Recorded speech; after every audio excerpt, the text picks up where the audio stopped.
this is Sarah Humphrey working out number 14 on test number 1. So, we know that sine is equivalent to negative 1/2 and the angle theta is not in quadrant 3. So, first of all, we have to figure out which quadrant this graph is going to be in. So, from what we learned in class, we know that sine is positive in quadrants 1 and 2 and negative in quadrants 2 and 3. So when we're given the fact that theta is not in quadrant 3 and theta and sine of theta is negative, we can figure out that this angle is going to be in quadrant 4. So we also know from this information where sine theta is negative 1/2, we know that sine is equivalent to opposite over hypotenuse. So the opposite angle has to be something like 1, and the hypotenuse has to be something like 2. Now, this is a negative, so I have to figure out where the negative comes from. Well, it turns out, like we learned in class, hypotenuse is never a negative number, so the negative has to be in the opposite. So, now that we know that the opposite is negative 1, the hypotenuse is 2, we just have to find the adjacent. So, now I'm thinking back, what triangles include negative 1 with the hypotenuse of 2? So we learned the 45, 45, 90 degree triangle, in which both of the sides would be negative 1. So let's try that. Negative 1 times squared times negative 1 squared should equal, in that regard, 2 squared. But, in fact, it does not. That would be equal to 1 times 1 would be 4, and that's clearly not the answer. So it cannot be a 45 degree triangle. So the triangle that I'm left with is the 30, 60, 90 degree triangle, which makes a lot more sense. So let's talk about that one.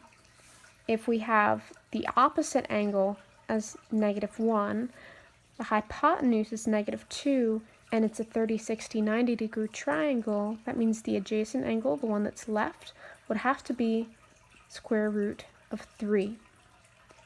So, since we know that the opposite angle is going to be the one farthest from theta, we're going to draw that one last.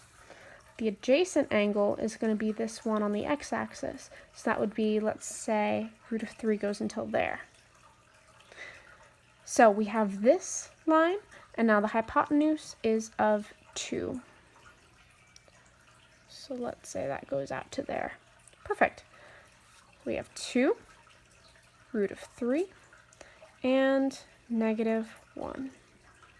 So this makes sense to me because root of 3 in this regard is clearly going to be a positive number. 2 is always going to be positive because it's a hypotenuse, and negative 1, that makes sense. This whole graph is, this whole angle is in quadrant 4, which is exactly what we want. So I believe that this triangle is correct. Now, adjacent, root of 3. Now, knowing all of this, and knowing that the trigonomic functions are equal to these things, we can figure out what the rest of the stuff is now that we know the adjacent, hypotenuse, and the opposite. So, sine, super easy, we already had that one. Sine is negative 1/2. Cosecant is going to be the opposite of that. So it's going to be negative 2 over 1, or just negative 2. Perfect.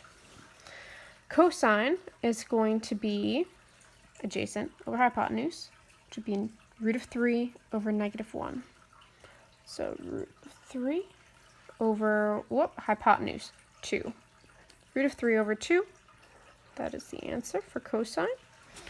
Secant is going to be a little bit harder because it's going to be the reciprocal of this, which would be 2 would be flipped over, so we would get 2 over root of 3.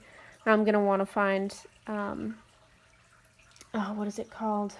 I'm going to want to rationalize this number. So I'm going to multiply the top and the bottom by root of 3, and we're going to get 2 root of 3 over 3. That is the rationalized answer for secant. And tangent, our last one, is opposite over adjacent. So we have -1 over root of 3, -1 over root of 3. And again, since the root is on the bottom, we're going to want to rationalize this one as well. So multiply that by root of 3, multiply that by root of 3, and we get negative root of 3 over 3. Last one is going to be the reciprocal of this first number that we have. We don't take the reciprocal of the number after we've rationalized it, we take the reciprocal of the number before. So we would have root of 3 over -1, which would turn into negative root of 3. So that is the answer for number 14 of test 1.